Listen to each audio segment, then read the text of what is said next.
Hi everybody. It's going to be the first video of chapter 9, and we are introducing exponential functions. So an exponential function is a function that can be written in the form that you see in the box here. Okay, and I want to point out that this is a times b that is being raised to the x power. So what's interesting about exponential functions is our x variable is actually up in this exponent position, which isn't something we've seen before.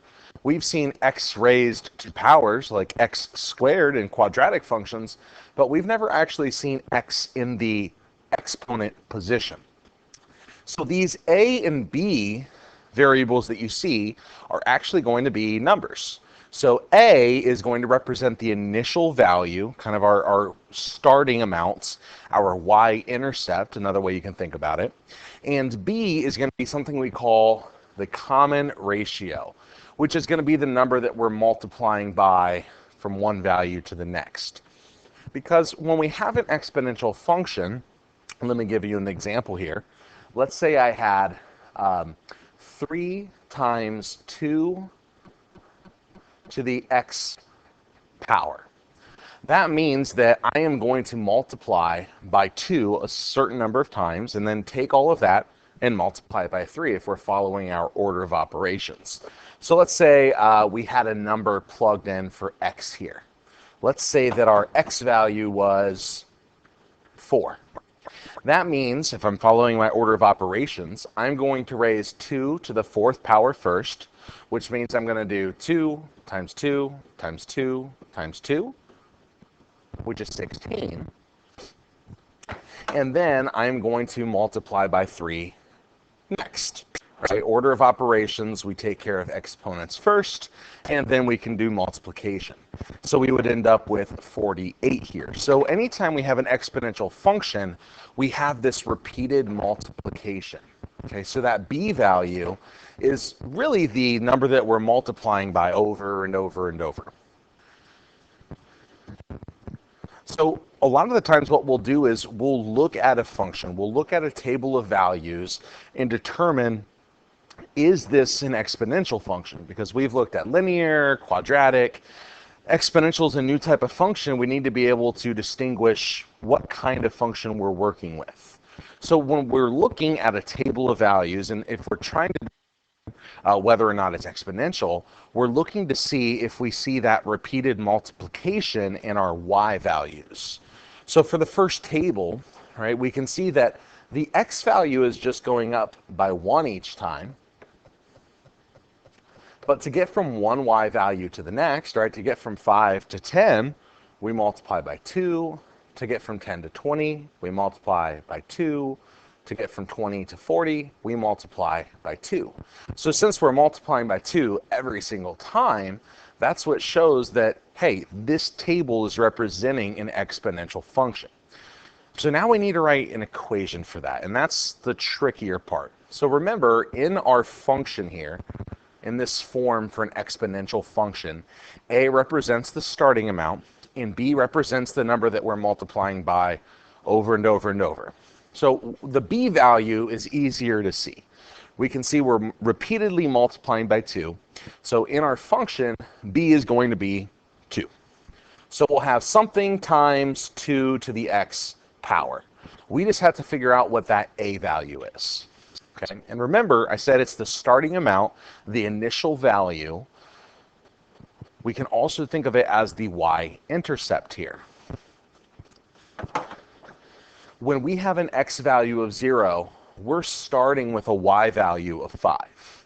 That is what your a value is. So if you can find your y-intercept in your table, then you're going to be able to find that a value.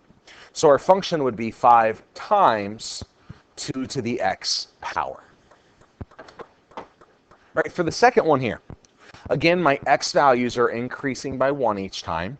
But if we look at the y values here, to go from 1 to 8, if we're trying to find a pattern with multiplication, to get from 1 to 8, I would multiply by 8. From 8 to 16, I would multiply by 2. And to get from 16 to 24, it would be 1.5 that I'm multiplying by. So we don't have a consistent value that we're multiplying by. There's not a common ratio, as we called it here, okay, with that b value. We're not multiplying by the same value to get from one y to the next. So this would not be an exponential function. Right, third one. Our x values go up by 1 each time. For the y values, if we're looking for a pattern with multiplication, to get from 4 to 16, we multiply by 4. 16 to 64, multiply by 4. 64 to 256, we multiply by 4. So we have a common ratio. So we know that our equation is going to be something times 4 to the x power. We just had to figure out what that a value is. Okay, and here's the problem with this table. We don't have the y-intercept shown, right? We don't know what the y value is when x is 0. We don't know our starting amounts. But we can figure it out if we backtrack just a little bit. All right, let's pretend like there was an extra row in this table, okay? If we had to take one step back, we know the pattern is multiplying by 4, so you're really asking yourself, well, what y value would I have to multiply by 4 to get 4? Well, it would have to be a y value of 1. So for this one, our starting value, our a value, is going to be 1. So that's how you can determine if a table represents an exponential function, and then actually taking the information there and writing a function for it. Okay, writing an equation that represents that table. We're going to see a lot of word problems with these kind of functions as well. If we have something like this where it says, hey, we have an exponential function here that models an insect population where x is representing the number of days, okay? So f of x, remember, that's really our y value. The y value is representing how many insects there are, like the population. X is representing the number of days, okay? We need to figure out, what is the population going to be on the 5th day? Well, if x represents days, and I want to know what's going on the 5th day, I'm going to plug in 5 for x. So we're really just evaluating the function. I am trying to figure out, what is my y value after 5 days? Now again, we have to really pay attention to our order of operations. We need to do 3 to the 5th power first, okay, which is going to give us 243. So now we have 2 times 243, which is 486. And as always with word problems, make sure you are including a brief little sentence, the appropriate units. So we can say something like, after 5 days, or on the 5th day, the insect population